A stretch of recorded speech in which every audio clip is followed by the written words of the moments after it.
आदाब नाजरीन, INN की खबरों में आपका इस्तकबाल है। मैं हूं शौकत अली सूफ़ी। आइए नज़र डालते हैं आज दिन भर की कुछ अहम खबरों पर। तेलंगाना काबीना ने रियासत में लॉकडाउन ख़त्म करने का फैसला किया है। शनिचर के रोज़ मुनक्किदा काबीना इजलास में यह फैसला लिया गया है। ताम इतवार की सुबह 6 बजे से शुरू होने वाला लॉकडाउन को मुकम्मल तौर पर उठाने का फैसला किया है। ताम अब रात का कोई कर्फ्यू भी नाफिज नहीं होगा। काबीना के इजलास में महकमे सेहत और महकमे सेहत के अहदेदारों की तरफ से पेश करदा रिपोर्ट का जायजा लेने के बाद लॉकडाउन को ख़त्म करने का फैसला किया गया है। कहा गया कि हुकाम का कहना है कि रियासत में कोविड-19 केसों की तादाद और मुस्बित की शरह में नुमायां कमी वाक़ई हुई है। महकमे सेहत के हुकाम ने काबीना को बताया कि रियासत में कोरोना वायरस की वबा पर काबू पाया गया है। काबीना ने तमाम महकमों के अहदेदारों को लॉकडाउन के दौरान आए तमाम ज़ाब्तों को मुकम्मल तौर पर ख़त्म करने की हिदायत भी दी है।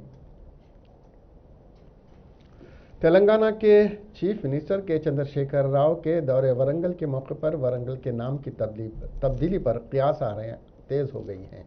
वजीर एराबली दयाकर राव ने इस तनाजुर में वरंगल का नाम तब्दील करते हुए हनमकुंडा रखने का इम्कान जताया है। वाज़ेह है कि तेलंगाना में अजला की तकसीम के दौरान मुश्तरिका वरंगल अर्बन, वरंगल देही, जयशंकर भोपालापल्ली, मुलुगू, महबूबाबाद और जनगामा अजला का क़याम अमल में आया था। ताम वरंगल अर्बन और देही अजला के नामों पर इख्तलाफात पाए जा रहे थे। वरंगल अर्बन और वरंगल रूरल का नाम तब्दील करने की क़यासां की जा रही हैं। ताम अभी तक कोई तब्दीली नहीं की गई है। इसके अलावा CM KCR वरंगल के सुपर मल्टी स्पेशलिटी अस्पताल की भूमि पूजा में शिरकत के लिए वरंगल का पीर को दौरा करेंगे। इस तनाजुर में वरंगल देही ज़िले का नाम तब्दील करके हनमकुंडा रखने का इम्कान है। वजीर कबायली बहबूद सत्यावती राठौर ने ज़िले वरंगल के शाहमीरपेट मंडल हनुमाकुंडा से जयशंकर भोपालापल्ली जाने के दौरान पेश आए लारी RTC बस के तसादुम में 20 मुसाफिरों के ज़ख्मी होने पर गहरे अफसोस का इजहार किया और फौरी तौर पर MGM अस्पताल के तिबी अहदेदारों से फ़ोन पर बात करते हुए सेहत से मुतालिक तफसीलात हासिल की हैं। ज़ख्मियों को बेहतर इलाज फराहम करने की हिदायत दी गई है। उन्होंने हर मुमकिन मदद फराहम करने का ज़ख्मियों को यकीन दिलाया। हुकाम को हिदायत की गई है कि वह हादसे की वजूहात मालूम करें और कार्रवाई करें। वज़ीर ख़जाना हरीश राव ने वाज़ेह किया है कि रियासत में इंतज़ामिया के मुताबिक ज़िला दफ्तर अहाते की तामीर का काम जारी है। वज़ीर हरीश राव ने रियासती वज़ीर आला के दौरे सिद्दीपेट के पेश नज़र इंटीग्रेटेड डिस्ट्रिक्ट ऑफिस कॉम्प्लेक्स के इब्तदाई इंतजाम का जायज़ा लिया। इस मौके पर वज़ीर मौसूफ़ ने खिताब करते हुए कहा कि तेलंगाना के क़याम से अवाम को हर तरह से फ़ायदा हुआ है। उन्होंने कहा कि 70 सालों में जो तरक्की नहीं हो सकी उसे 7 सालों में कर दिखाया गया है। हमने रियासत के तमाम नए अजला में मरबूत ज़िला दफातर कायम किए हैं। उन्होंने इसका इशारा दिया।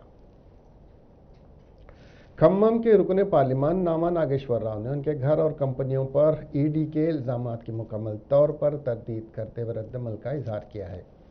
उन्होंने कहा कि लोग उनके बारे में सब कुछ जानते हैं और वह हमेशा ईमानदार रहे हैं। आज नामा निगारों से मीडिया वालों से बात करते हुए नामा नागेश्वर राव ने बताया कि के चंद्रशेखर राव जिस एतमाद के साथ उन्हें पार्लिमानी पार्टी का कायद बनाया उसी एतमाद को बरकरार रखते हुए वो काम करेंगे। मेरी ताकत KCR हैं और मेरी ताकत मेरे हलके के अवाम हैं। उन्होंने कहा मधुकन की बुनियाद 40 साल पहले रखी गई थी और कई अहम मनसूबों की तकमील भी की गई है। चीन की सरहद पर सड़कों की तामीर काम जारी है। क्योंकि सियासत में इसलिए आया हूँ कि मेरे भाई कंपनियों की निगरानी कर रहे हैं। Ranchi expressway SV biotech project को 30% इक्विटी के साथ साल 2011 में शुरू किया गया था। NHA माहदे के मुताबिक दी गई मुद्दत में NHA मुकम्मल साइट फ्राहम करने से कासिद है।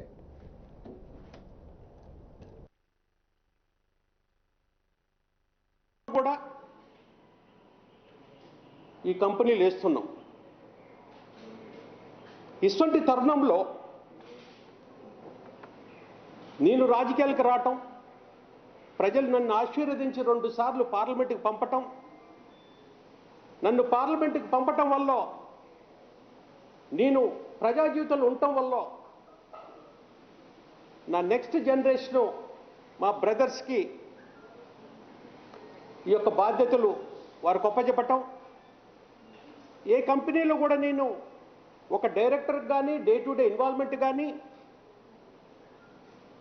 లేకపోవటం, ఇవి కూడా ప్రజలుకి అందరికి కూడా తెలుసు. ఈ టైంలో మొన్న జరిగినటువంటి విషయాలలో ఇందులో ఒక కంపెనీ అయినటువంటి రాంచీ ఎక్స్ప్రెస్ వే, ఆ కంపెనీ కూడా ఎస్పీవి కంపెనీ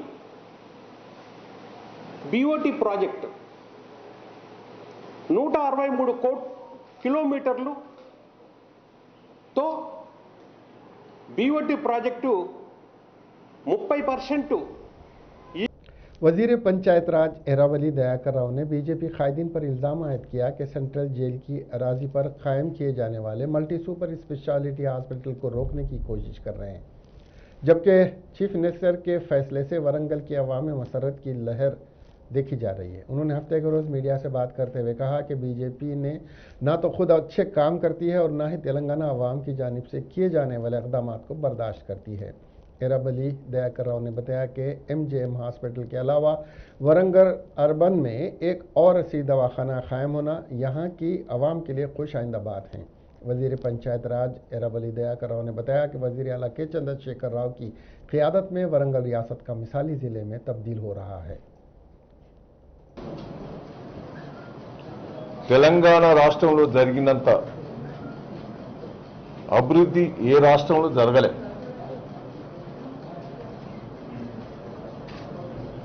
సాగునీరు కానీ, రైతాంగం విషయంలో కానీ, అభివృద్ధిలోని ఏ రాష్ట్రంలో జరగని రీతిలో తెలంగాణ రాష్ట్రంలో జరిగింది. ఇది వాస్తవాలు.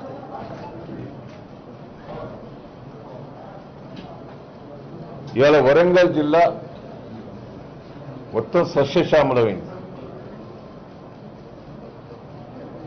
రైతులు ఆనందంగా ఉన్నారు. 24 గంటల కరెంట్ ఇచ్చాం, నీరిచ్చాం, రైతు బంధు ఇచ్చాం, రైతు బీమా ఇచ్చాం.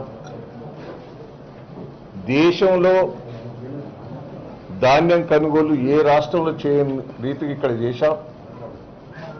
కేంద్రం धान्यम कोने परिस्थिति लेकुंडा गुड़ा। कोरोना की शिद्दत से बहाली और लॉकडाउन को ख़त्म करने के साथ ही हुकूमत ने 9 जुलाई से तालीमी साल के आगाज़ का भी फैसला किया है। हफ्ते के रोज़ मुनक़िद हुए रियासती काबीना ने महकमे तालीम को इस बात की हिदायत दी है। आम आदमी की ज़रूरियात ज़िंदगी को लॉकडाउन की वजह से मुश्किलात का सामना होने की बुनियादी मकसद के साथ किए गए फैसले में अवाम से ताउन की काबीना ने अपील की है। काबीना ने लॉकडाउन की बर्खास्तगी से कोरोना केस को नज़रअंदाज नहीं करने पर जोर दिया है। कोरोना पाबंदियों जैसे मास्क पहनना, जिस्मानी फासले पर अमल पैरा होना, सैनिटाइज़र का इस्तेमाल करना वगैरह को लाजमी करार दिया। काबीना ने वाज़ेह किया कि इस ज़िम्मन में हुकूमती क़वायद और ज़वाबित पर अमल किया जाना चाहिए। काबीना ने अवाम से कोरोना के फैलाव पर काबू पाने में ताउन की भी अपील की है। तेलंगाना प्रदेश कांग्रेस कमेटी ने राहुल गांधी से ख्वाहिश की है कि वो मुल्क की बका और इस्तेहकाम के लिए कुल हिंद कांग्रेस कमेटी की ज़माम क़ियादत संभालते हुए मुल्क को फ़िरक़ावाराना बुनियादों पर तकसीम करने वाले नरेंद्र मोदी की ज़ेर क़ियादत भारतीय जनता पार्टी की साजिश को नाकाम बनाएं। आज मीडिया से बात करते हुए कायदे कांग्रेस मकन्ना पार्टी मल्लू भट्टी विक्रमार्का ने कहा कि कांग्रेस ने 70 सालों में मुल्क के लिए असासा जात का बेहतरीन जाल बनाया था। वज़ीर आज़म नरेंद्र मोदी ने 7 सालों में असासा जात को खानगी इदारों को फ़रोख्त करते हुए मुल्क के नौजवानों को बेरोज़गारी के अंधेरों में ढकेल दिया है। हाँ, नौजवान बच्चे, अनएम्प्लॉयड यूथ, ये गवर्नमेंट आने के बाद कुछ एम्प्लॉयमेंट नहीं है, नया एम्प्लॉयमेंट नहीं है और 250 वाला भी निकाल दिया। तो ऐसी मामला में देश बड़ा मुसीबत में है। तो आज हम कांग्रेस तरफ से जो हम बनाए सो है देश, जितने सिस्टम्स जुडिशरी हो, लेजिस्लेचर हो, ब्यूरोक्रेसी हो, पब्लिक सेक्टर अंडरटेकिंग हो, द इंफ्रास्ट्रक्चर हो, जो भी हो, डेमोक्रेसी ताकत से इस देश में बना है। आज पूरा प्रॉब्लम में है। इसके लिए मैं ये राहुल गांधी जी का बर्थडे है आज, उसको मुबारक देने से दे रहा हूँ। और वैसी हम उसको ये भी रिक्वेस्ट कर रहे हैं, हम आने वाला दिन में देश को बचाने के लिए आपको जरूरी all India Congress committee president लेना ही पड़ता। और आज all India Congress president, Congress party केवल देश को बचा भी सकते। आप ऑल इंडिया कांग्रेस प्रेसिडेंट का तरफ से पूरा देश घूम के ये देश को बचाना भी आपका जिम्मेदारी है। तो हम रिक्वेस्ट कर रहे हैं, आप बराबर एआईसीसी प्रेसिडेंट का चार्ज लेना ही है। सर, अब प्राइवेट हॉस्पिटल जो है लाखों रुपए वसूल कर रहे हैं, तो इस बारे में कांग्रेस पार्टी का कुछ प्रोटेस्ट वगैरह करिए? यह हम पहले से, जब कोरोना देश में स्टेट में आने का टाइम पे हम असेंबली में बताया था ये चीफ मिनिस्टर को, floor on the floor of the house, ऐसा प्राइवेट हॉस्पिटल लोग बहुत लूटी करेगा आम आदमियों को। इसके लिए आप एक कमेटी बनाओ, वो सीनियर आईएएस ऑफिस से कमेटी बना के वो तमाम कॉन्ट्रैक्ट लेक्चरर्स तनख्वाहों में इजाफे की खुशखबरी मिलने के बाद बेहद खुश हैं। हुकूमत तेलंगाना ने मुस्तकिल लेक्चरर्स के बराबर कॉन्ट्रैक्ट लेक्चरर्स की तनख्वाहों में इजाफा किया है। इस इजाफे से मुश्तरका नलगुंडा ज़िले में 320 अफराद की तनख्वाहों में इजाफा हुआ है। यह फैसला चीफ मिनिस्टर के चंद्रशेखर राव ने टीआरएस पार्टी के पहले इंतखाबात में किए गए वादे के तनाजुर में लिया, जिसमें उन्होंने कॉन्ट्रैक्ट लेक्चरर से वादा किया था कि अगर इख्तिदार में आए तो कॉन्ट्रैक्ट लेक्चरर्स को मुस्तकिल मुलाजिमत फराहम करेंगे। इसके एक हिस्से के तौर पर उन्होंने जियो 16 जारी करके अपने वादे को पूरा किया था। ताहम यह मामला अदालत में चला गया, जिसके बाद हुकूमत ने कॉन्ट्रैक्ट मुलाजिमीन की तनख्वाहों को बाकायदा मुलाजिमीन के बेसिक तनख्वाहों के बराबर करने का फैसला किया। 10वीं पे रिवीजन कमीशन के मुताबिक कॉन्ट्रैक्ट टीचर्स की तनख्वाहों को 18,000 से बढ़ाकर 37,100 रुपये कर दिया गया है, जिसके नतीजे में कॉन्ट्रैक्ट मुलाजिमीन की तनख्वाह बाकायदा मुलाजिमीन के बराबर हो गई है। Chief of air staff air marshal Bhadauria ने हिंदुस्तानी फ़िज़ाइया में शामिल नए फ्लाइंग ऑफिसर से ख्वाहिश की है कि वो अपने आप को बेहतर बनाएं, क्योंकि टेक्नोलॉजी अब की तरह पहले कभी अहमियत की हामिल नहीं थी। उन्होंने एयरफोर्स एकेडमी दुंडिगल हैदराबाद में आज सुबह कमांडिंग पासिंग आउट परेड की सलामी लेने के बाद ग्रेजुएटिंग ऑफिसर से खिताब किया। उन्होंने नौदेदारों से ख्वाहिश की कि वो फोर्स के अहम इक़दार को महसूस करने के साथ साथ अपने फ़र्ज को बेलौस और कुर्बानी वाला बनाएं।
Air Force thrives. So all our transformation, all our changes, whatever we capability enhancement we do, everywhere we look at that we should be technologically advanced. It should be latest technology. And many of our systems, what we have done basically is we have put a lot of emphasis on networking, on digitization, and a lot of effort towards automation, digitization is totally on our indigenous industry.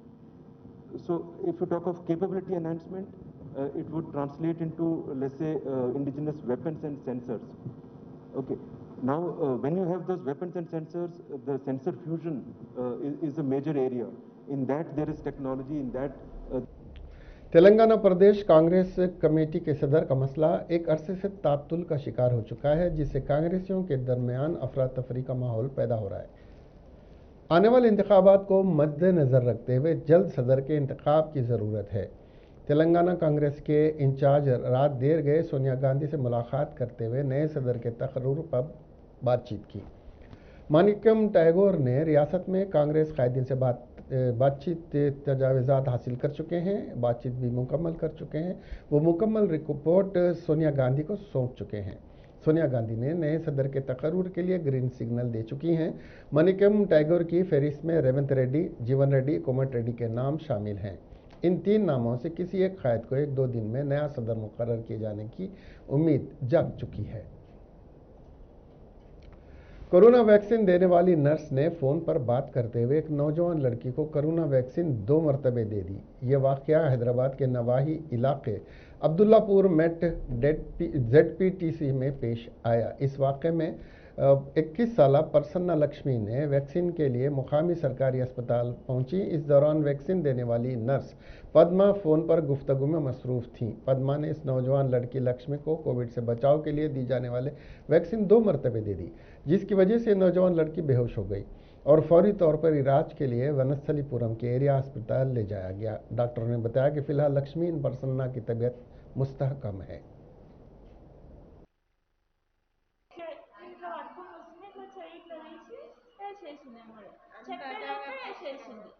ఇదనేది ఏంది sir, ప్రాణంతో సమస్య. అంత అజాగ్రత్త సిస్టర్కి అంత అవసరమా sir? ఇప్పుడు ఏమైనా అయితే పాపకి ఏమైనా అయినా మీరు కంప్లైంట్ ఎందుకు ఇవ్వలేదమ్మా? మామూలు అంటే అది కంప్లైంట్ అలా జరిగింది. అసలు నేను లేదు సార్, మా ఆయన ఉన్నాడు, మా ఒక్కడు ఉండేసరికి ఆ కిటికీని చూసి చెప్తూనే ఉంటే గందరగోళం చేసేసారు. మాది లేదు, మా తప్పే లేదు అని అంటే కానిస్టేబుల్ తీసుకొచ్చిండట అక్కడ నిలబడ్డ ఆయనని, అతన్ని తీసుకొచ్చి టార్చ్ చేసి చూసి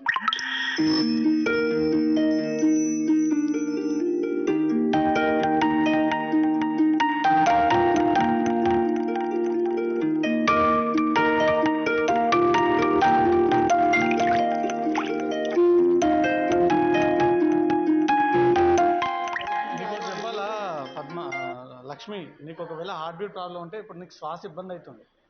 నువ్వు ఎంత క్లియర్గా మాట్లాడుతున్నావు. బాగా తింటే అయిపోతుంది అంతే. ఆల్రెడీ తింటున్నావు కదా, అంతే. గ్యాప్ లేకుండా పెడతానే ఉన్నాం. అభ్యాస కాలేదు సార్. ఫైనల్ ज़िले मेडचल के घटकेसर में एक लड़की की मुश्तबा हालत में नाश दस्तयाब होने से इलाके में सनसनी फैल गई है। बताया जा रहा है कि मुकामी अवाम ने आज सुबह के अवलीन सातों में आउटर रिंग रोड के करीब आधी जली लड़की की लाश को पाकर पुलिस को इस बात की इत्तला दी, जिस पर पुलिस ने जाए हादसा पर पहुंचकर महलूक लड़की की शनाख्त की। राजीव गिरह कल्पा कॉलोनी के रहने वाली 17 साला श्रवंती के तौर पर की। पुलिस का ख्याल है कि लड़की की नाश पर पेट्रोल डालकर आग लगा दी गई। पुलिस ने इस सिलसिले में एक मुकदमा दर्ज कर लिया है और तहकीकात जारी है। बताया जा रहा है कि श्रवंती 10वीं जमात की तालिबा थी, जबकि इसके माँ बाप का कहना है कि श्रवंती से उनकी किसी बात पर बहस हुई थी, जिसके बाद वो आधी रात को घर से बाहर चली गई थी और आज सुबह उसकी नाश दस्तयाब हुई। ఎవరు గమనించలేరు. ఏమంటే ఏం ఫోన్లో ఎప్పటికీ ఫోన్లో మాట్లాడుతుంటే నా ఫ్రెండ్లు చేసిండ్రు. సంగమంట గురుకులలో చదువుతుండే సార్. 10th మొన్ననే అయిపోయింది. అనుమానం అంటే ఇంక ఇదే అనుమానమే. పక్క కొడుకులు ఆ పిల్లలు మోసం చేసిండ్రు. మోసం చేసి రాజీనామా। पुलिस की जानिब से मुबैना तौर पर मारपीट के नतीजे में खातून की जेल में मौत हो गई, जबकि 2 दीगर अफराद शदीद जख्मी हो गए। इस पूरे वाक़े के बावजूद पुलिस की अदम दस्तयाबी और वजाहत की वजह से कई शुकूक व शुबहात सामने आ रहे हैं। पुलिस पर लॉकअप डेथ का इल्ज़ाम आयद किया गया है। यह वाक़या जुमा को ज़िले यादाद्री भुवनगिर के अड्डागुडोरू पुलिस स्टेशन में पेश आया। तफसीलात के मुताबिक गोविंदपुरम मंडल में रहने वाले पादरी बालाशौरी के घर से 2 लाख रुपए की चोरी का वाक़या पेश आया था। बालाशौरी ने नौकरानी पर शुबा करते हुए पुलिस स्टेशन में शिकायत दर्ज करवाई, जिस पर पुलिस ने नौकरानी मरियम्मा के बेटे उदय को इब्तिदाई तौर पर गिरफ्तार किया था। मरियम जो अपने आबाई शहर गई थी, उसे जुमा की सुबह पुलिस स्टेशन लाया गया था। इसके अलावा उदय के दोस्त शंकर को भी पुलिस स्टेशन लाया गया। पुलिस तफ्तीश के दौरान उदय की मां मरियम्मा और बेटे को ज़दोकोप किया गया, जिस पर मरियम्मा बेहोश हो गई, जिसको फौरी तौर पर एक निजी अस्पताल मुंतकिल किया गया, जहां वो जख्मों से जामर न हो सकी। इस वाक़े के बाद हर गोशे से पुलिस के रवैये की मजम्मत की जा रही है।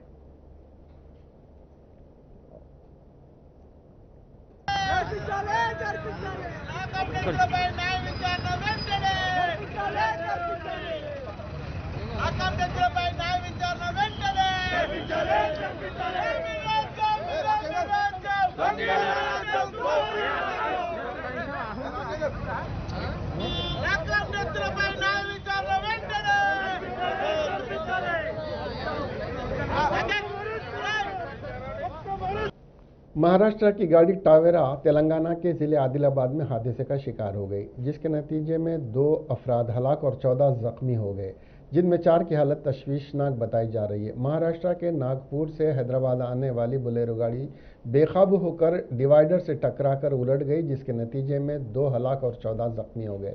यह वाक़या इचौड़ा मंडल के इस्लाम नगर के मुजाफात में पेश आया। मुकामी अफराद ने जख्मियों को इलाज के लिए आदिलाबाद रिम्स अस्पताल मुंतकिल कर दिया। मालूम हुआ कि इनमें से 4 की हालत तशवीशनाक होने के सबब बेहतर इलाज के लिए हैदराबाद मुंतकिल कर दिया गया है। पुलिस ने जख्मियों की शनाख्त छत्तीसगढ़ से ताल्लुक़ रखने वाले मजदूरों के तौर पर की। समझा जाता है कि तेज़ रफ्तार हादसे का सबब है। मुकामी मुकदमा दर्ज करके पुलिस तहक़ीक़ात कर रही है। Inspector Habibnagar police station M Narendra ने अपने इलाके के किराना दुकान और पान शॉप्स के मालिकों को बुलाकर काउंसलिंग की और बताया कि जिन चीज़ों को बेचने की इजाज़त है उसे वो बिला खौफ बेच सकते हैं, लेकिन जो अशिया ममनुआ हैं उनको बेचने पर कानूनी कार्रवाई की जाएगी। ख़ासतौर पर जर्दा और गुटखा को बेचने पर कानूनी कार्रवाई की जाएगी, उन्होंने कहा, क्योंकि हुकूमत ने इन चीज़ों को बेचने पर पाबंदी आयद कर दी है। एम नरेंद्र ने कहा कि जर्दे और गुटखे से अवाम की सेहत मुतासिर होती है, इसलिए इन अशिया पर पाबंदी आयद कर दी गई है। उनको बेचना जुर्म है, लिहाजा इन अशिया को बेचने से एहतराज किया जाए, वरना उन ताजरीन के खिलाफ सख्त कार्रवाई की जाएगी जो उनको फरोख्त करते हुए पाए जाएंगे। सर्कल साहब बोलने का मतलब है, बुला के समझाने का ये मतलब है कि आप जहरीली चीज मत बेचो। क्यों? ये नुकसान है और खाने वालों का भी नुकसान है, बेचने वालों का भी नुकसान है। खाने वाला तो मर जाएगा, बेचने वाला तो 1-2 साल के लिए अंदर चले जाएगा। तो इस वास्ते जो आप लोग का है सादा, जो पान बहार है, जो 24 है, जो रजनीगंधा है सादा, आप लोग वो बेचिए। अगर बाबा दरदा जो बंद है अगर खुल जाएगा तो अपन ऐसी एक मीटिंग सापन जाके में मत बेचो, पान में डाल के बेच सकते बोलो तो अपन को तरीका आप नहीं सही है, नहीं है। सर्कल साहब को, विजयानंद साहब को, हमारे चंद्रशेखर साहब को भरोसा दिलाओ कि आज की बात हम लोग ये जहरीली चीज नहीं बेची। क्यों? सर्कल साहब यहाँ पे अगर बेगा बाजार गया, शॉप रहता, ओपन में बेचते ना, वो चीज को बेच सकते, समझ में आया ना। अब शॉप गए, शॉप में खुला मिलता ना, वो ऑफिशियल है, वो ऑफिशियल का आपको। हबीबनगर पुलिस स्टेशन लिमिट्स में एक मीटिंग लगाया। ये मीटिंग का इम्पोर्टेंट क्या है बोलो तो, ये पान शॉप वेंडर्स और किराना शॉप वेंडर्स जो है वो लोगों को बुला के एक मीटिंग रखे हुए है इधर। इसमें इम्पोर्टेंट क्या है बोलो तो, जो गुटखा बेच रहे हैं ना, टोबाको आइटम्स, गुटखा आइटम्स नहीं बेचना बोल के एक्सप्लेन करा। पब्लिक भी पॉजिटिव रिस्पॉन्स दे दिया। कल से हम लोग इधर गुटखा नहीं बेचते बोल के वादा भी दे दिया। अगर कोई बेचे तो खाए तो भी इन्फॉर्मेशन दे दूँ सब बोल के पब्लिक को आंसर दे दिया। ये शुभ परिणाम है। तो we are welcome to this action with the public. Thank you. जिले विकाराबाद के कोडंगल के मुजाफात में पेश आए सड़क हादसे में 4 अफराद हलाक हो गए। बीजापुर हाईवे पर 2 कारें आपस में टकरा गईं, जिसके नतीजे में 4 अफराद बरसर मौका ही हलाक हो गए, जबकि एक और शख्स की हालत नाजुक बताई गई है। इत्तला के बाद पुलिस जाए वक़ूफ़ पर पहुंच गई है और नाशों को पोस्टमार्टम के लिए दवाखाना मुंतकिल कर दिया और इस सिलसिले में एक मुकदमा दर्ज करते हुए तहकीक़ात कर रही है। फ्लाइंग सिख के नाम से मशहूर हिंदुस्तानी खिलाड़ी मिल्खा सिंह का जुमा की रात महलिक कोरोना वायरस से इंतकाल हो गया। वो 91 साल के थे। उनके कुंबे के तर्जुमान ये इत्तला दी। 1958 दौलत मुश्तरिका के खेलों के चैंपियन और 1960 के रोम ओलंपिक्स की 400 मीटर दौड़ में रिकॉर्ड तोड़ने के बावजूद तमगे से महरूम रहे मिल्खा सिंह ने चंडीगढ़ के PGI अस्पताल में जुमा की रात आखिरी सांस ली। उनकी सेहत के ताल्लुक से मालूमात फराहम करते हुए PGI MER अस्पताल ने कहा था कि जुमा की शाम कोविड-19 के बाद पैदा शुदा पेचीदगियों की वजह से उनकी हालत नाजुक हो गई थी। उनका ऑक्सीजन लेवल कम होने लगा और उन्हें बुखार आ गया था। गुज़िश्ता महीने से कोविड-19 से मुतासिर मिल्खा सिंह की कोरोना जांच रिपोर्ट 4 शुमे के रोज़ मनफी आई थी, जिसके बाद उन्हें कोविड ICU से जनरल ICU में मुंतकिल कर दिया गया और डॉक्टरों की एक टीम उनकी सेहत की निगरानी कर रही थी। जुमेरात की रात उन्हें बुखार आ गया और उनका ऑक्सीजन लेवल गिर गया। ताहम इससे पहले उनकी हालत मुस्तहकम थी। उन्हें गुज़िश्ता माह कोविड-19 इन्फेक्शन हो गया था। उनकी अहलिया 85 साला बैनुल अक़वामी खिलाड़ी निर्मल कौर का भी इतवार के रोज़ मोहाली के एक निजी अस्पताल में कोविड इन्फेक्शन से इंतकाल हो गया था। मिल्खा सिंह अस्पताल में होने की वजह से अहलिया के आखिरी रसूमात में शिरकत नहीं कर सके थे। दुनिया के अजीम एथलीट मिल्खा सिंह की वफ़ात पर ताज़ियत करते हुए सदर जमहूरिया हिंद रामनाथ कोविंद ने कहा कि उनकी जद्दोजहद और शख्सियत की मजबूती की दास्तान हिंदुस्तानियों को नस्ल दर नस्ल मुतासिर करती रहेंगी। सदर रामनाथ कोविंद ने जुमा की आधी रात को ट्वीट किया, स्पोर्ट्स आइकन मिल्खा सिंह के इंतकाल से मेरा दिल रंजीदा है। उनकी जद्दोजहद और शख्सियत की मजबूत की कहानी हिंदुस्तान की नस्लों को मुतासिर करती रहेगी। ट्विटर के तवस्सुत से अपने पैगाम में उन्होंने मजीद कहा कि उनके अहले खाना और लातादाद मद्दाहों से मेरी गहरी ताज़ियत है। मिल्खा सिंह जुमा के रोज़ चंडीगढ़ के एक अस्पताल में इंतकाल कर गए। उनकी उम्र 91 साल थी और वो कोरोना वायरस के इन्फेक्शन की वजह से अस्पताल में दाखिल थे। मिल्खा सिंह की मौत की खबर आने के बाद वज़ीर आज़म नरेंद्र मोदी ने ट्विटर पर अपने साथ उनकी तस्वीर शेयर की। उन्होंने लिखा कि मिल्खा सिंह हमेशा हिंदुस्तानियों के दिलों में रहेंगे। अपने ताज़ियती पैगाम में वज़ीर आज़म नरेंद्र मोदी ने कहा, श्री मिल्खा सिंह जी की इंतकाल से हम एक अजीम खेल की नुमाइंदगी से महरूम हो गए हैं। लोगों के दिलों में उनका एक ख़ास मुकाम हासिल था। उनकी मुतासर कुन शख्सियत ने लाखों अफराद को मुतासिर किया। मुझे उनकी मौत से सदमा पहुंचा है। कांग्रेस के साबिक सदर राहुल गांधी आज 51 साल के हो गए। राहुल गांधी ने वबाई हालात के पेश नज़र इस साल सालगिरह नहीं मनाने का फैसला किया है। उन्होंने पार्टी कारकुनान से अपील की है कि वो उनके यौम पैदाइश के मौके पर किसी तरह की तकरीब का इनेकाद न करें, कोई होर्डिंग का पोस्टर न लगाएं, बल्कि अपने पास मौजूद वसाइल का इस्तेमाल ज़रूरतमंदों की मदद के लिए करें। पार्टी के जनरल सेक्रेटरी KC वेणुगोपाल ने रियासती कांग्रेस कमेटी और पार्टी की मुख्तलिफ तंजीमों को मकतूब अरसाल करके राहुल गांधी की इस ख्वाहिश से उन्हें आगाह किया। पार्टी ने रियासती कमेटियों से कहा है कि राहुल गांधी के यौम पैदाइश के मौके पर ज़रूरतमंदों में राशन, मेडिकल किट्स, मास्क और सैनिटाइज़र की तकसीम करें। वहीं यूथ कांग्रेस ने कहा है कि राहुल गांधी के यौम पैदाइश के मौके पर मुतासरीन की इमदाद की जाएगी, ज़रूरतमंदों को राशन मुहैया कराया जाएगा और आम लोगों को टीके लगवाने में मदद दी जाएगी। NSUI और इंडियन यूथ कांग्रेस ने लोगों के लिए अपने दफातर में मुफ्त कोविड टीकाकारी मुहिम चलाने का मनसूबा बनाया है। NSUI के कौमी सदर नीरज कुंदन ने कहा, हमारे लीडर राहुल गांधी का फैसला है कि वायरस को फैलने से रोका जाए और टीका लगवाया जाए। राहुल गांधी ने कहा है कि वबा के दौरान टीकाकारी ही लोगों की जानें बचा सकती है। एक तेज रफ्तार रेत की लारी उलटकर RTC बस से टकरा गई, जिसके नतीजे में 20 अफराद शदीद जख्मी हो गए। ये हादसा हफ्ते के रोज़ मुश्तरिका ज़िले वरंगल के शामपेट मंडल के नवाही इलाके में पेश आया। पारकाला RTC डिपो से ताल्लुक़ रखने वाली बस मुसाफिरों के साथ भोपालापल्ली जा रही थी के सामने की सिम से आने वाली रेत की लारी बेकाबू होकर उलट गई और इसको टक्कर दे दी गई। हादसे में 20 अफराद शदीद जख्मी हो गए। जख्मियों को 108 के जरिए इलाज के लिए पारकाला की सरकारी अस्पताल मुंतकिल किया गया। पुलिस ने लारी ड्राइवर को तहवील में ले लिया और मुकदमा दर्ज करके तफ्तीश कर रही है।